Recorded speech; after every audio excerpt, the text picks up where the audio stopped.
Hi, everyone. Welcome to the professional level code review session for Amazon Career Day. We're super happy to have everyone here. What we're going to kind of go through today is what it's like to interview at Amazon for a software development job. Both Erica and I are in that field, so we can answer lots of questions for you at the end of this session. And the session will be primarily focused on what a coding interview looks like. And we're really going to actually walk through a real life coding question that you would get part of your online assessment, which is the first step to getting an on-site interview with Amazon. So to introduce myself, I've worked at Amazon for about 9 years. I attended Cal Poly University in San Luis Obispo, California. I actually started as a journalism major and switched my major over to computer science. Upon graduating, I was a software developer for a defense contractor. And then a few of my friends left that company and went to Amazon, and they convinced me that I should do the same. So I interviewed and I got the job, and here I am 9 years later. I've been participating in interviews for about the last 8 years with Amazon. Erica, do you want to introduce yourself? Yeah, thanks, Craig. Hi, my name is Erica. I'm a software developer on Amazon Seller Central Experience team. I've been in Amazon for 4.5 years. Before joining Amazon, I did my master's in USC, majored in electrical engineering. Then I joined Amazon directly out of school as a full-time developer. I got involved into Amazon interview process about 2 years ago because I'm really interested into hiring the best for the company. And also my manager and the team has been encouraging us to get more experience out of the team. Really excited to share the experience with everyone today. And I'll be helping out with Craig with moderating the session and collect questions in the Q&A chat. So please feel free to submit your questions in the chat, and we'll be answering some of the questions towards the end of the session. Great. Thanks, Erica. So I'm going to jump right into the meat of the presentation. The first thing I want to talk about is what is Amazon actually testing here? What are we hoping to learn from a candidate to make a hiring decision? And specifically, what are we hoping to learn from one of these coding questions? The first thing is problem statement retention, right? So can you read a problem and understand what it's telling you, gather the requirements out of it, and make sure that you're solving the correct question? That's kind of step one. Number two is once you've solved that question, can you actually translate that into code? That's really the coding ability, and that's kind of the bread and butter of what we expect from our software engineers. The third thing on here is data structure application. So this doesn't mean knowing the intricacies about how every single data structure is built and being able to write one on the fly. What this really means is, given a problem, can you apply the appropriate data structure to it? Right? Can you determine that this needs a hash map and this needs a list and do that in a simple way? That's really what we're looking for there. The fourth one is about runtime complexity. If you get to an on-site interview, there's a really good chance that one of your interviewers is going to ask you about the runtime complexity of your solution. To me, the way that I like a candidate to answer this question is really in, I guess, a commonsensical manner, kind of walking through their solution and talking through, okay, I'm doing this here, I'm doing this here. And if we think about that holistically, that means my solution is O of n squared or whatever it ends up being. And finally, we're really looking for candidates to solve questions in a simple manner. There's going to be a lot of opportunities for you to complicate things throughout the interview process. And what we're really looking for is people that can simplify things and come up with the easiest solution given complex requirements. And then what is Amazon not testing, right? I'm going to actually code today in Java. We don't really care if you're a Java coder or a C# coder or a C++ coder. We are looking for someone that is good in the language of their preference. And so whatever your preferred language is, that's what we want you to code in. The platform I'm going to show you today is going to allow that for you to switch between multiple languages. So we're not really looking for experts in any particular language. We're looking for people that are really good at solving problems. And then we're also not going to be giving you purposefully tricky or confusing questions. If you're confused about a question on an interview, you should ask your interviewer what they mean by a certain thing. You should ask them, what are these requirements? I'm confused about this. stating all of that up front is really your best path to understanding the question. That's kind of the thing I talked about with problem statement retention. So highly suggest asking lots of questions during the interview for anything that you think you might be confused about or any clarification you want to get. So the first step to the Amazon interview is actually to take a coding test online. And that coding test is going to be administered via HackerRank. That's the website. So I'm going to go ahead and share my screen now, and we're going to walk through some kind of basic HackerRank navigation.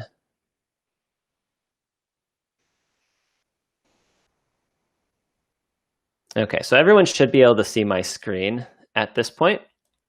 I'm going to kind of move it over into a different tab. And so this is the HackerRank interface. So what you can see over on the left side is this is actually the question. So I can go to the top. You can see this is the Amazon customer reviews question, and we're actually going to walk through and solve this question in just a minute. This bar right here allows you to expand this or collapse it all the way down if you don't want to see it anymore. Up here, we've got your language chooser, so you can choose all sorts of different languages here. I'm going to stick with Java for this. This is a little autocomplete bar. If this isn't loading for whatever reason, one thing you can do is click this, these three dots up here and just disable it and then enable it again. And that's a way to get it to reload. And then we've got our basic coding interface here. This does have autocomplete. So if I type in hash map, you can see that pop up here with a bunch of options. If I click on one or I push enter, that's going to actually autocomplete. Down here is where you can run your questions. So you can actually choose custom input or all test cases when you click run, and then you can actually run it and see what the results are, and you can kind of expand and collapse using this button. So you can see right now I've got a runtime error, basically because I'm just returning null. And then here's where you can put your custom input in. I will show that as we go through the question. And then once you're kind of finished, you can click this green button, which is to actually submit your code. Don't worry too much if you accidentally click it. You can submit your code multiple times. So if you do accidentally click it, feel free to just jump back into the question and resubmit the code in a minute. Cool. So that's essentially what I want to show with the interface, and you'll definitely get a better sense of it as we walk through the question. So what I'm going to do is actually just read this question out, and we'll kind of solve it together. And you'll kind of see how I'm thinking about the question, how I'm talking it out, and how I resolve errors, etc. So I'm going to go ahead and just read it through. I'll kind of pause at the end of each paragraph to explain what I'm thinking and what I got from the previous paragraph. So Amazon customer reviews. Amazon is building a way to help customers search reviews quicker by providing real-time suggestions to search terms when the customer starts typing. When we're given a minimum of 2 characters into the search field, the system will suggest at most 3 keywords from the review word repository. As the customer continues to type in the review search bar, the relevant keyword suggestions will update automatically. Okay, so I can imagine the user interface here. I'm searching for a specific customer review.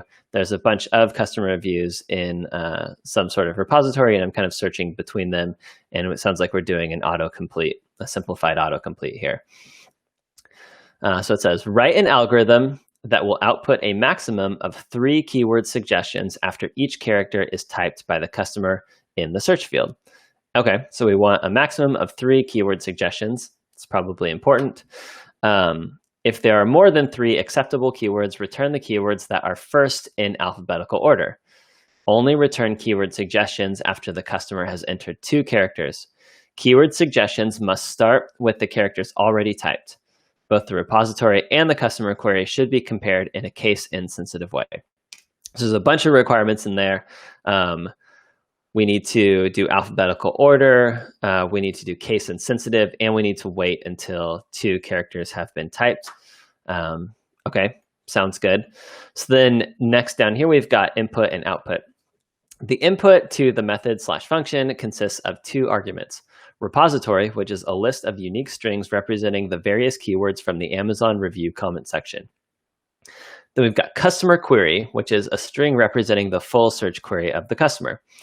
Okay, so we can actually see that over here. We've got repository right here that I just highlighted, and we've got customer query that I've highlighted here. Couldn't see both of those things. Makes sense. The output is a list of a list. Okay, that's a little confusing that we have a list of a list. Return a list of strings in lowercase. Okay, so they have to be in lowercase, where each list represents the keyword suggestions made by the system as the customer types each character of the customer query. Okay, I'm starting to get this, I think. Assume the customer types characters in order without deleting or removing any characters. If an output is not possible, return an empty array. Okay, so I think the list of the list really means that every time the customer types a single character, we would be then getting a list, and then the list of a list is each list for each character that they typed. But a really good way to find this out is to look at the example. So the input of the example, we've got a repository consisting of mobile, mouse, MoneyPot, monitor, and mousepad, and then the customer query is mouse. So then the output here is mobile, MoneyPot, monitor on the first list, and then 3 lists in a row with mouse and mousepad. And then they've got an explanation here, so let's read that.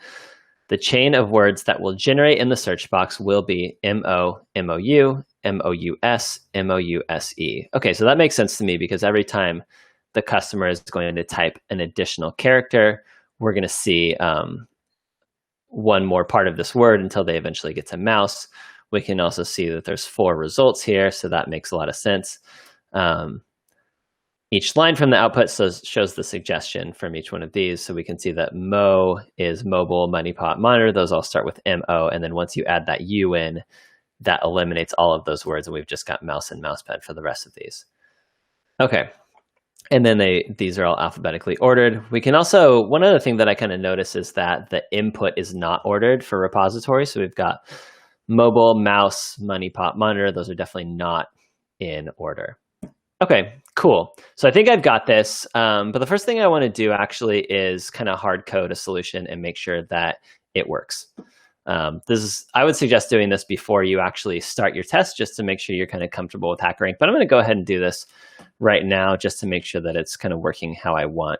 So I'm going to add custom input, which is the same as our sample question. So I'm going to add mobile, mouse, MoneyPot, monitor, and mousepad. And the way I'm doing this, I just type the word and click enter, or I push enter, and then that becomes part of the array. It's pretty simple. And then I'll type mouse over here.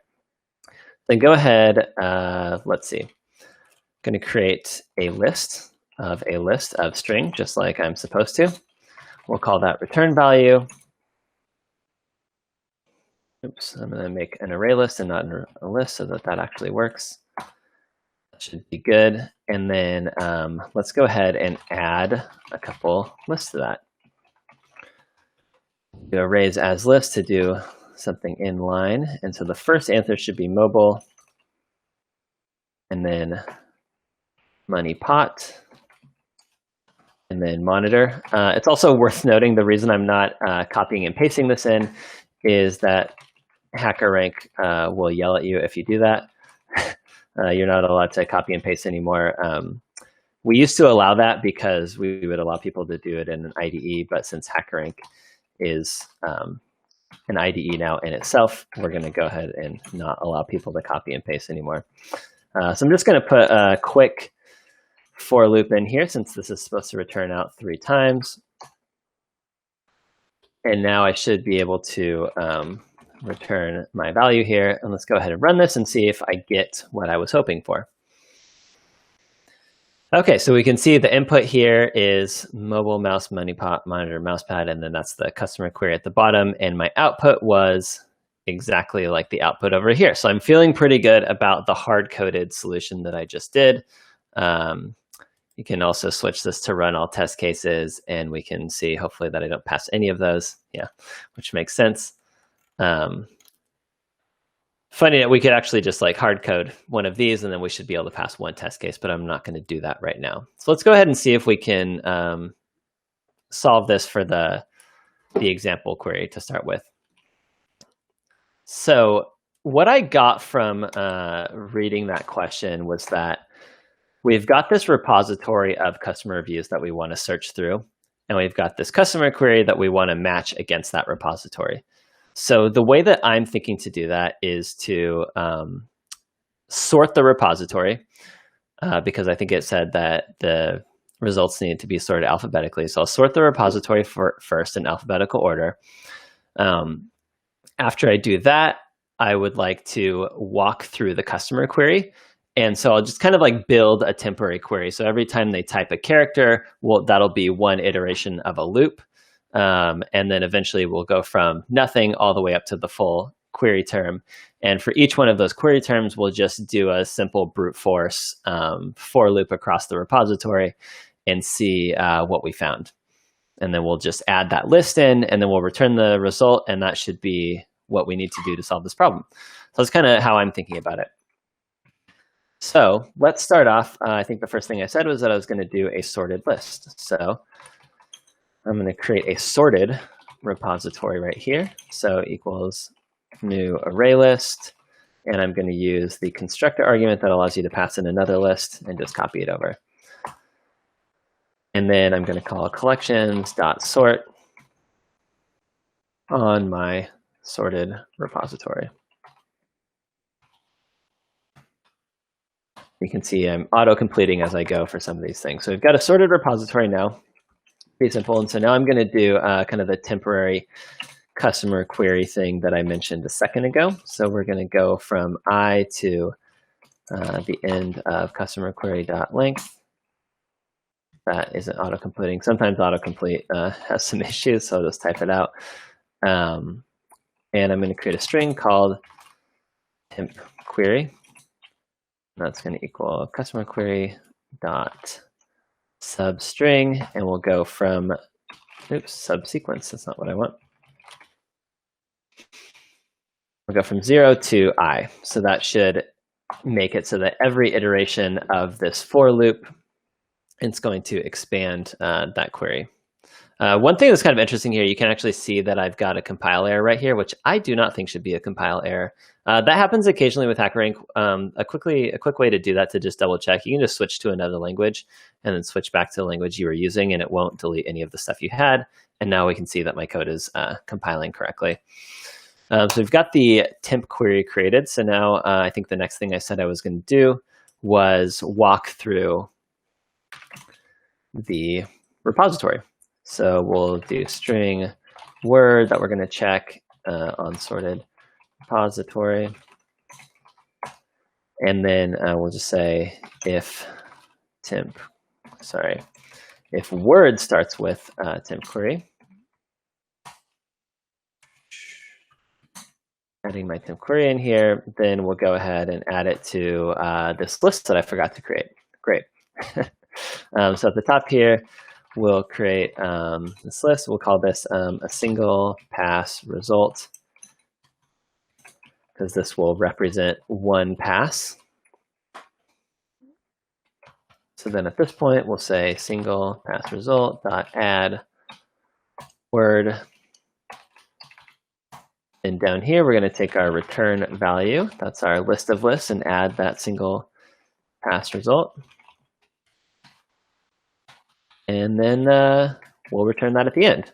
So I think this is most of what I said I was going to do at the beginning of this. So what I like to do with these questions is just run it a bunch of times. So let's see if it's working. So I'm just going to go ahead and check on this first thing. So we're looking for a mobile money pot monitor as the first line, and then 3 lines of mouse and mouse pad. So if we go down, and we can see what I actually returned is not correct. Cool. So let's solve these problems. So the first thing I notice is my first return is not correct. So it's sorted correctly. That's good. But I've got 5 results instead of 3. If I go back and check on the question here, it says write an algorithm that will output a maximum of 3 keyword suggestions. Okay, so I totally forgot to put that in here. So what I'm going to do instead is, if word starts with query, I'm just add another check, and single pass result dot size is less than 3. So if it's less than 3, then we'll go ahead and add it. So let's see if that fixed that first problem. Cool. So now we've got only one of those, which is great. But then we have an additional 2 things, which is kind of weird. Why is that? So let's go back and check on the thing again. Just kind of quickly browsing through this. Requirement says when given a maximum of 2 characters. Okay, so that's my problem here. I did not check this one either. So instead of a maximum of 2 characters, I basically start at the very beginning. So I'm going to switch this over to 2. Try this one more time. Okay, we're almost there. So we've got mobile money pot monitor and then mouse and mousepad, but we only have those 2 times instead of 3. And I think the reason is I'm actually ending my query 1 character too early. I think that's because this should be less than or equals instead of less than. So just running this one last time. And cool, I'm looking good. So then this is giving me a handy button right here called Run All Test Cases. So I'm going to go ahead and click that. And let's see how I'm doing with against all of my test cases. Okay, so I'm missing quite a few test cases here. And what you're going to see here is that these are all hidden test cases, so I can't actually see what the input and output is to them. It says use print or log statements to debug why your hidden test cases are failing. Okay. One thing to note also, though, is the test case 0 and 1, you're actually going to be able to see the expected output, the output, and the input to both of these questions. Unfortunately for me, I'm actually passing both of these, so that's not really helping me with why I'm not passing these other cases. So what I'm going to go ahead and do is just print out the inputs. So repository equals repository. So just using Java's toString method here to print that out. I'll do the same thing for the customer query.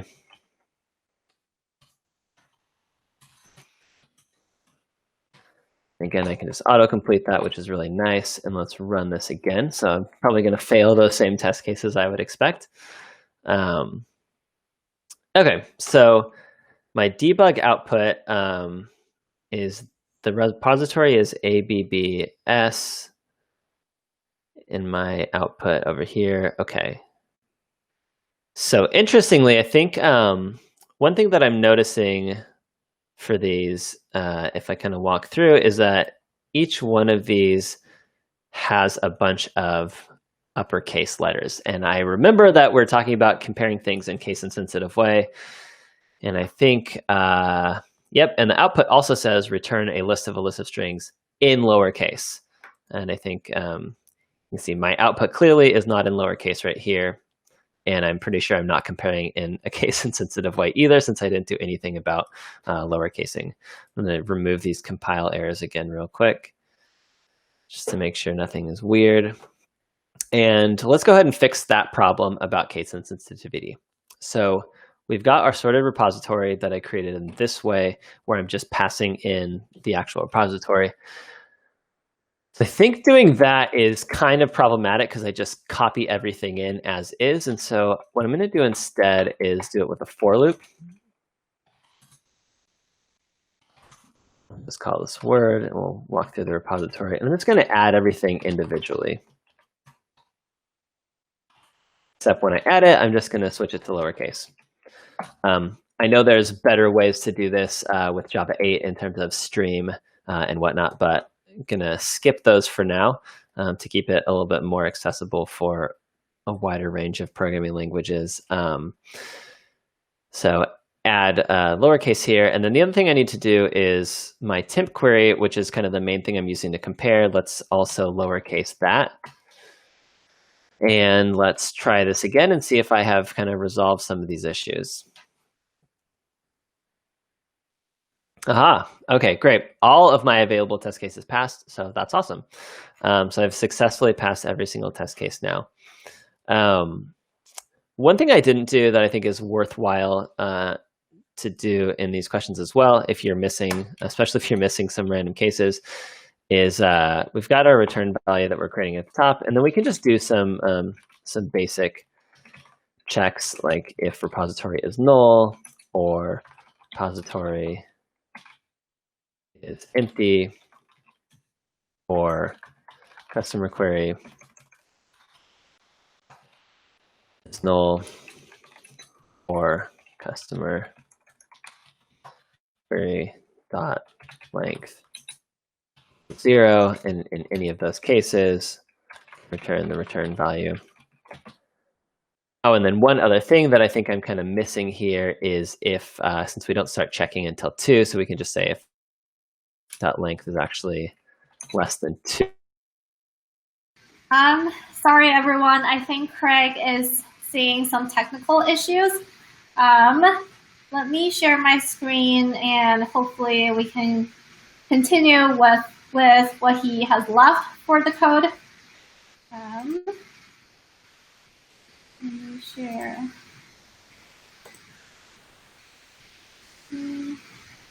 Well, hopefully everyone can see my screen right now.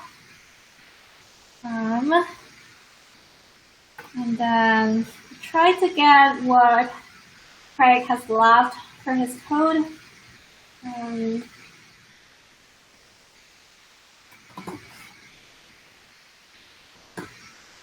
Oh, sorry, this is one thing you can't do, so you can't paste. So I think what the last thing which was left is he was trying to check the invalid inputs, which are if repository is null, or repository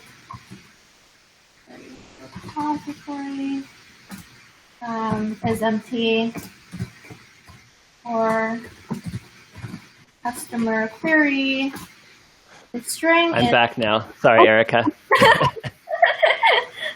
Please go ahead. Yeah, please take over. I actually didn't see exactly how far everyone got, but I think I was pretty much finished with the question. Is that right? Yeah. Yep, that's okay. Correct. Great. Yes, remote as its finest. Yeah, sorry, I had an internet issue, but it seems like I'm back online now. Yeah, I think that was about how far I was going to take that question. At that point, I would just submit, since I was passing all of the test cases, and I'd be done. I'd move on to the next question if there was one, or be totally done. So now I think is the time that makes sense for us to start Q&A. So if we have any questions from the audience, I'm happy to answer those at this time. Yep. Thank you so much for your demo, Craig. Well, okay. So before we have more questions in, I want to ask a more general question. How is the work-life balance? What is the culture like in Amazon? Yeah, it's a great question. Amazon's a big company, right? And it depends on what team you're on, certainly what your culture is like. So I can speak to what my team's culture is like and kind of what we're going for. We actually have a team that has had a lot of consistency in terms of who's on that team. So we haven't had a lot of people leaving and going to other teams or leaving Amazon. We've had a lot of people that have been with Amazon for quite a long time and have been on the same team for a long time as well, which I think is awesome. And I think part of the reason for that is we are pretty strict, I guess, about our work-life balance. We're kind of in it for the long haul. We're making ourselves more efficient during the day, during actual work hours, and then we are leaving our work at the office when we leave. I actually don't have the Amazon sponsored chat app on my phone on purpose. I had it for briefly, and I didn't like what it did to my work-life balance, so I uninstalled it. And it has been totally fine. Like, people respect that, you're home when you're home. And we really try to make sure that when we estimate projects, we're upfront about what they're going to cost and that we're doing a good job costing them so that we have the appropriate amount of time to deliver those results. Awesome. Thank you for your answer. We got a question from Donald. What is the big O of your solution? How did you make it better? That is a great question. So I guess I'll just share my screen and kind of walk through it and show you how I would actually walk through that in real life if I was asked this on an interview. So we're back to my solution over here. And the big O of this solution, so the way that we would go about figuring this out, I can kind of walk through. You can see where my cursor's at as I go through, it looks like, yeah. So At line 36, I've now added every single word to this sorted repository. So that's O of N. Then we go to line 37, and I'm sorting that repository, which is O of N login. And so now my solution's at N login because that is bigger than N. So then we go down to this for loop, and what I'm doing here, so like obviously doing a for loop on a customer query, that's going to be, I'm going to call it M. And then we go through our sorted repository one time. So I think this is probably the most expensive part of the whole solution right here. So I would say that this solution is an O of M in solution. Obviously, if the customer query was super long, this is potentially something like an N squared solution, but I would actually probably call it MN. How would I improve this? I think there's quite a few ways. A tree sort is probably a better solution. I'm not totally positive the big O off the top of my head, but I think it would be an nlogin solution. Another way that I think could really improve this particular solution to sort of iteratively improve it is if you, rather than walking through every single word, which is what I'm doing right here, I think what you could do is at the top here, rather than adding every word, you could do something like, if this word starts with the same word as my customer query, I think that would be a huge improvement. That would be really easy to add in. So you just put an if statement right up here at line 33. That's probably the first thing that I would do.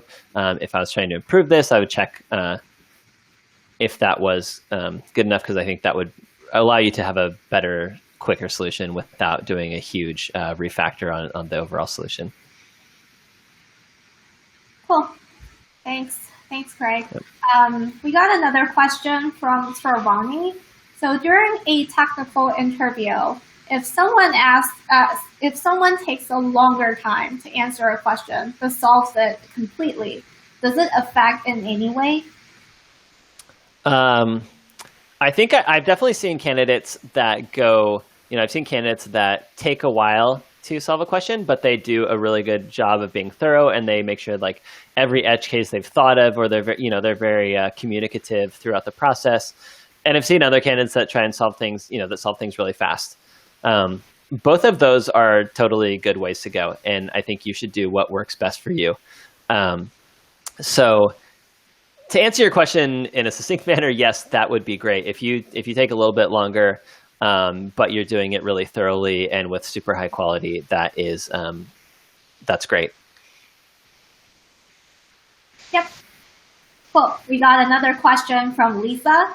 How can I apply to the freshman level code role? All right, I think Craig is having another technical issue here. So I'll answer the question first. So we have Amazon. I think it's Amazon.job. We'll show the link at the end of the demo where you could actually access all the job categories that Amazon provide. And then you could find the entry-level software development engineer role. Usually it should be, we either do it in college hires or just for anyone who has less than 2 or 3 years of industry experience. And everyone who has those experience could apply for entry-level code role. I'm not sure if it answers your question.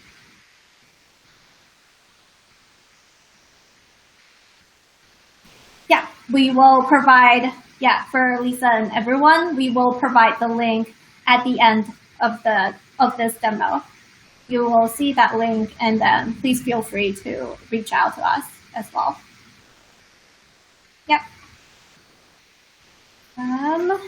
As Craig is out, I will try to find some other questions here.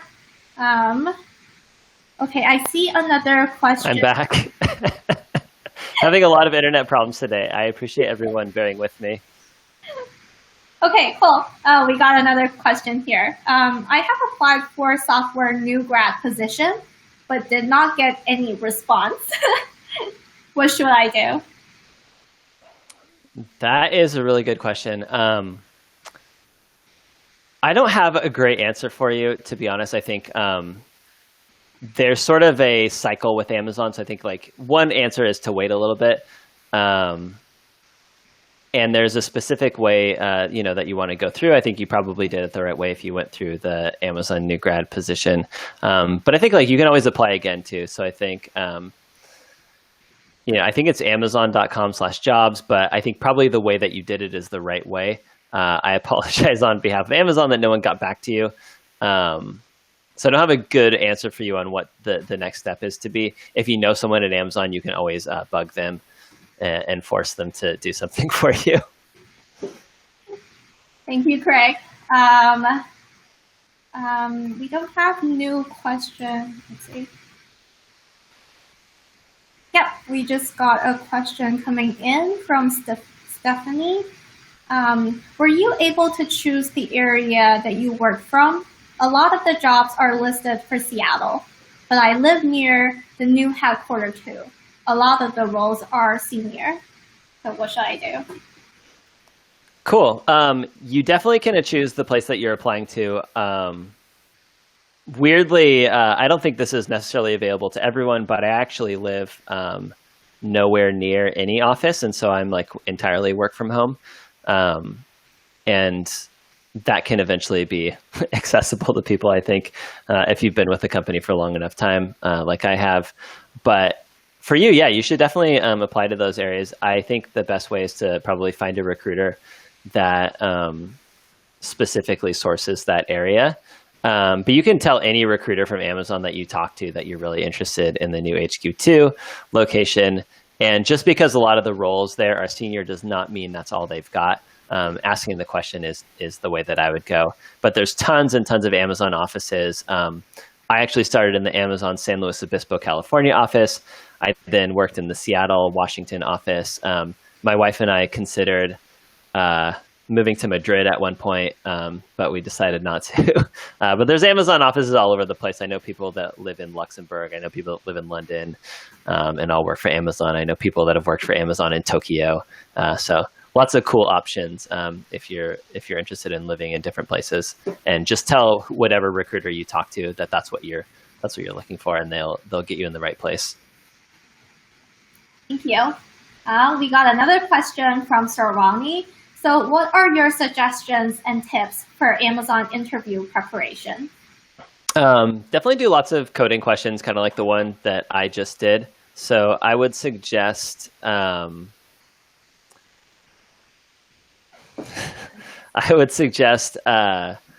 doing questions on HackerRank. Actually is a great place that has lots of different questions. It's not just an Amazon thing. You can go to HackerRank and test out different questions there. There's lots of other questions. I believe Eulers is a really good one. Eulers is probably super hard compared to what Amazon does, but if you can solve those questions, you should be in good shape for us. And then I would also, I think, for the system design portion of the interview, going to YouTube. Erica actually gave this in a previous session, so I think I'm stealing Erica's answer here. But going to YouTube and watching videos about system design architecture is really great. You can kind of look up, how do I design YouTube? And there'll be someone there that explains that to you. And I think watching those is a good way to get through some of that general distributed computing knowledge that you're going to want to have when you interview with Amazon. Awesome, thank you. We got another good question from Guan Long. So what is the general requirement for senior software development engineer? Like, how many number of years of experience, something like that? Yeah, you know what? I don't know the exact answer to this one, but I can take a guess. As I think it's generally, I guess the answer is to interview as a senior software engineer. You talk to your recruiter, you tell them I really want to interview as a senior software engineer, but generally it's probably something around the 6 to 10 years of experience for something like that. But really, it's, whenever you're interviewing for a senior software engineer position, we're going to sort of assess what level we think that you're at throughout the interview process. And then, make sure that when you join Amazon, you can be successful in the level that we that we put you at. That's kind of what our goal is, to make sure that people are going to be successful in the role that they're hired at. So interviewing for senior software engineer and not necessarily getting hired as senior software engineer, you could still definitely get hired at Amazon. And that would still be, really great. Awesome. Thanks for the answer. We have another question here. So how many coding questions are given in an interview? So generally you're going to get 1 to 2 questions on the online assessment, which is what I just demoed.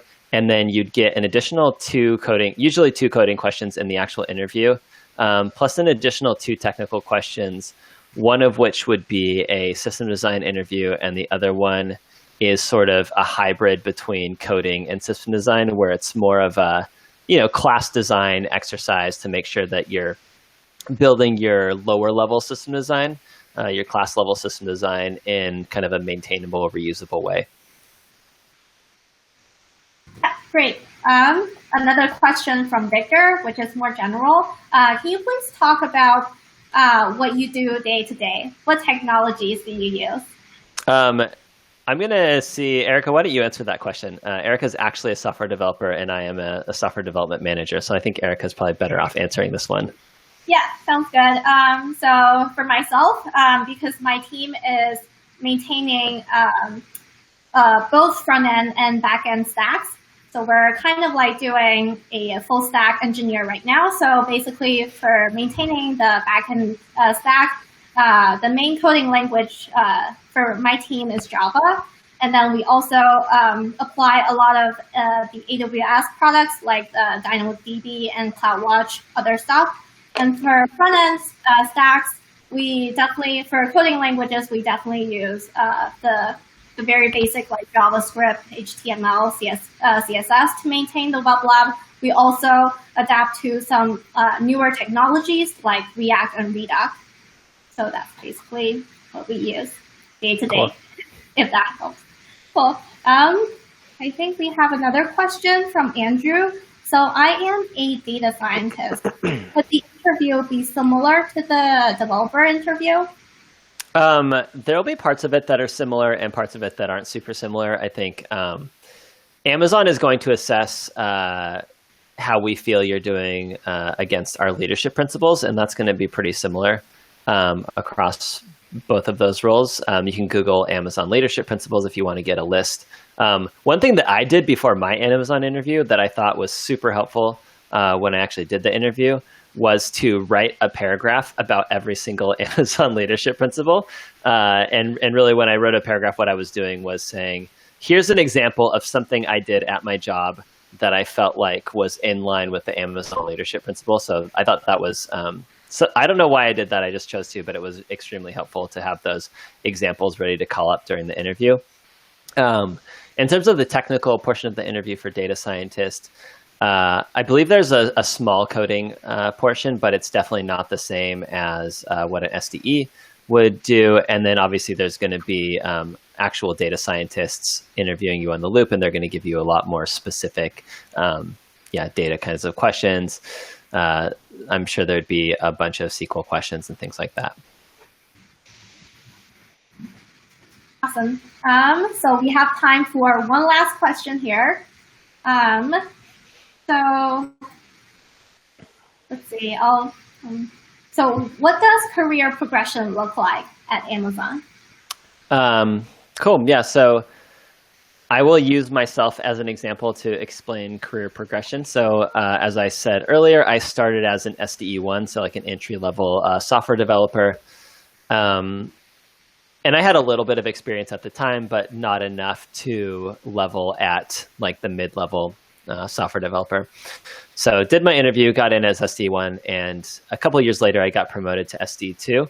I think the main thing about that promotion, I've seen lots of people go through that promotion, and the big difference between when you start and when you get promoted is that you've developed a big sense of independence compared to when you started. I think when you're a brand new engineer, what we expect is that more senior engineers are going to tell you how to solve a problem and tell you what problem to solve and how to solve it, and you're going to go execute that. That's kind of what we expect when you first start. as you progress, we're expecting you to become more independent, right? So senior engineer tells you what problem to solve, but you figure out how to solve it. And then by the time you're ready to get promoted, you're figuring out what problem you should solve and how to solve it, right? So there's more of a level of independence and saying, like, this is actually the problem my team is facing, and this is how we need to rectify that. So then once you get to SDE2, which is that promotion, you can go kind of 3 different ways. You can stick in the SDE track and try and get an upward promotion to SDE3, or you can take a lateral move to either SDM, which is Software Development Manager, or TPM, which is Technical Program Manager.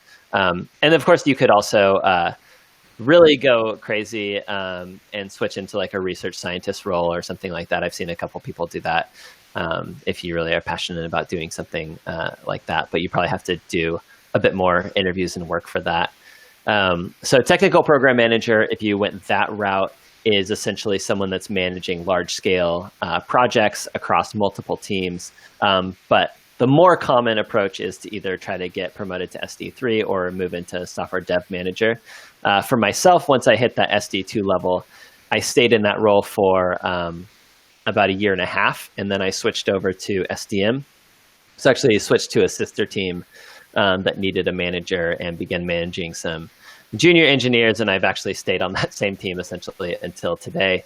And once you get into that SDM role, you can then go for upper promotion. So I've gotten 1 promotion since then, and I've got a team of about 20 people right now.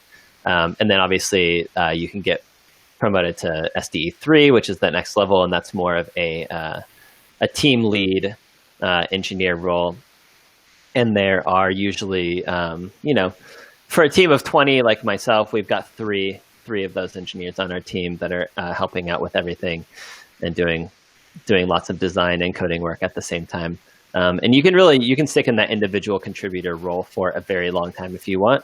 A great example is James Gosling, the kind of famous as the inventor of Java, actually works at Amazon as a distinguished engineer in AWS. Yep. Awesome. Thank you so much, Craig, for answering all the questions.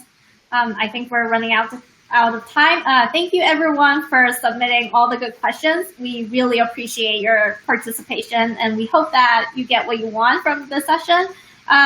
If you have more issues about Amazon interviews, or if you want to apply for any positions, we actually have this link. Let me fill it up. Yeah. So please feel free to, if you want to learn more roles currently available, please go to amazon.jobs, where you can check out a full range of vacancies and find out what's right for you. Thank you so much, everyone. Thanks, everyone. Yep. Have a nice day.